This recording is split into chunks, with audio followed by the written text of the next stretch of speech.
नमस्कार माझ्या बंधू आणि भगिनींनो. आज मी आपणाला पाडे मामा यांनी आम्हाला जे पाकीट दिलं आहे त्याविषयी थोडक्यात माहिती सांगणार आहे. दादांनी मला हे पाकीट दिलेलं आहे. आपण पाहू शकता याच्यामध्ये अतिशय दुर्मिळ अशा वनस्पती आहेत आणि 4 पंचधातूचे खिळे दिसत आहेत. या वनस्पतींचा सुगंध हातात घेतल्या घेतल्या आपल्याला लगेच लक्षात येतो आणि अतिशय सुंदर असा ह्याचा सुगंध आहे. तो तुम्ही प्रत्यक्षात घेतल्यानंतर तुम्हाला तो अनुभव येईल. या व्यतिरिक्त मामांनी ही आम्हाला पांढरीची काठी दिलेली आहे. ह्याचाही अतिशय छान असा उपयोग आहे आणि त्याचे व्हिडिओ तुम्ही दादांच्या चॅनलवरती पाहू शकता. ही त्यांनी काठी आम्हाला उपलब्ध करून दिलेली आहे.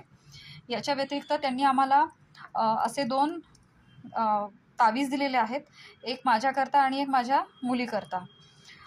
त्याविषयी तुम्ही त्यांच्याशी बोलून तुमच्या संरक्षणासाठी त्यांच्याकडून तुम्ही मागवून घेऊ शकता. आणि त्यांनी एक असा सुंदर एक असा ओरिजिनल कडा दिलेला आहे.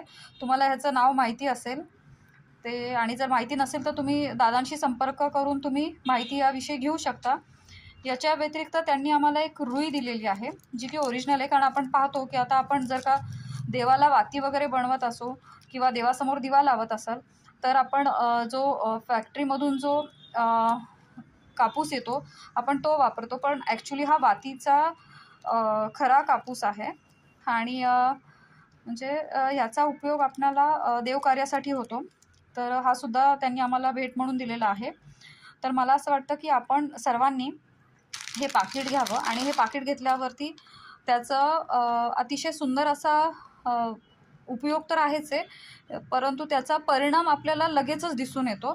तर जर का तुम्हाला कुठल्याही प्रकारची कष्ट असेल किंवा काही अडचणी येत असतील, बाधा येत असेल, तर आपण मामांशी संपर्क साधून त्यांच्याकडून हे पाकीट उपलब्ध करून घ्यावं. कारण हे अतिशय दुर्मिळ आहे. कारण मी पहिल्यांदा हे सर्व वनस्पती पाहते. मला यांची नावं माहीत नाही आहेत खरंच, परंतु हे आहे, हे बेस्ट आहे एवढं मात्र मी नक्की सांगू शकते.